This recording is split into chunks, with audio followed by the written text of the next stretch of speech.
objectives of these workshops that we are organizing in the Western Pacific with fleets that operate in the Western Pacific is to learn from fishers first which type of fats they are using, which are the different alternatives, biodegradable alternatives. We want to modify the fat structure to decrease or reduce the impact on the ecosystem of these fat structures.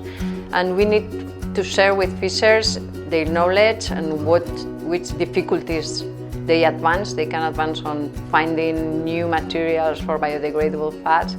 And also because in the Western Pacific there are not trials at sea yet, we are trying to see how we could test biodegradable fats there with the help of fishers.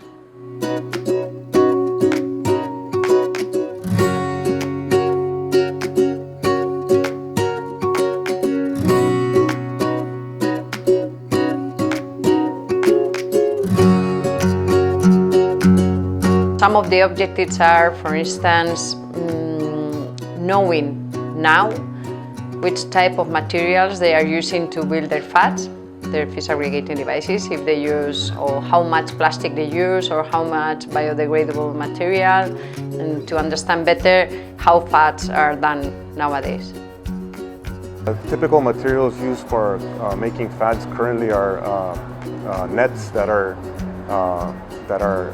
waste nets and disposed nets that vessels take out of the vessel after they change the new net.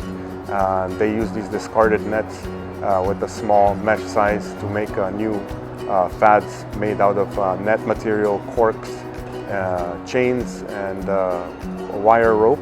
And they use bamboo and palm leaves. Some fleets are using salt sacks cut into strips tied up to the fads. And some fleets are also using different colored strips that they believe that attract fish.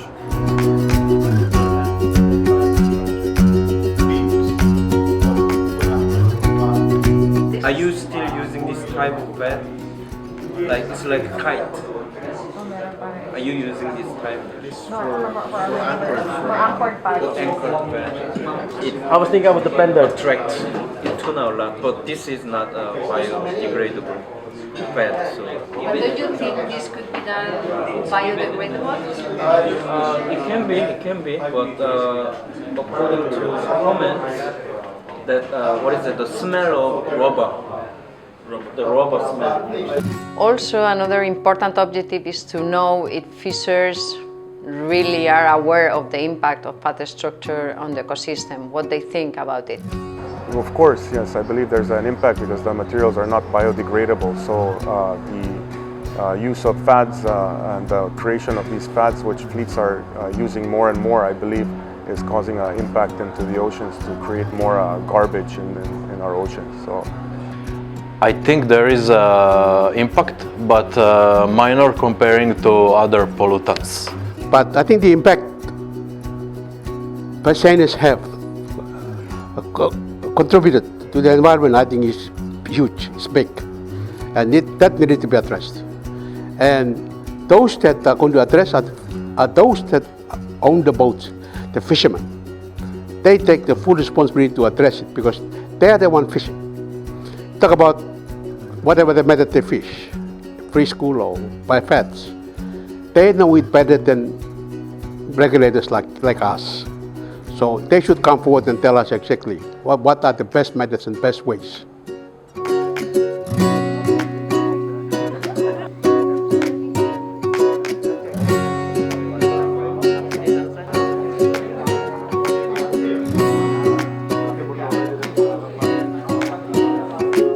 During this workshop, we also measure if fleets are prepared to move towards the use of biodegradable fats, if they really believe they need to change, if they have the materials or they understand the importance of moving towards these biodegradable fats.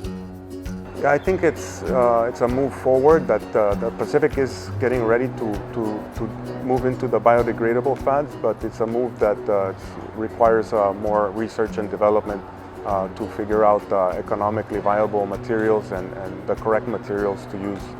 I think the fleets in the Pacific are more than capable Like I said earlier, they are the one fishing.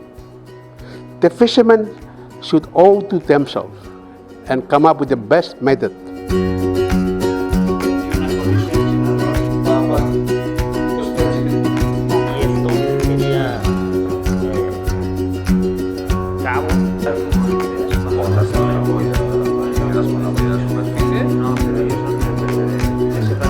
Un coeficiente de draga, el otro tiene un coeficiente de draga perfecto, este tiene un coeficiente de draga aceptable, pero lo bueno es que es muy fácil de transportar, de construir, barato.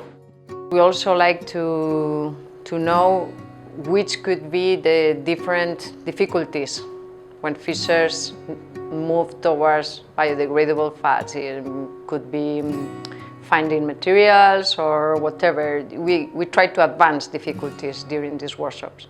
The durability once in the ocean as well as on the deck while they are on board. Availability of the materials. We're looking at the duration of the material that needs to use a material that can last at least 6 months before it starts to biodegrade. Planes.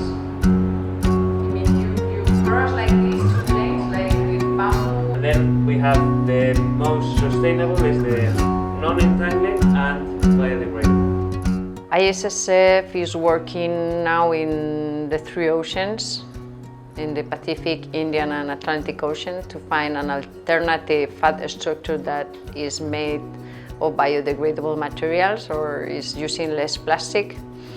We have a project in the Atlantic where we will test around 800 fats, biodegradable fats, and then we have the project with the Western Pacific, with a fleet from the Western Pacific, where we will try. It's a pilot project to test 100 fats, fish aggregating devices. And then we have a project in the Indian Ocean together with the European Union. We are collaborating with European fleets and Korean fleets there to test biodegradable fats.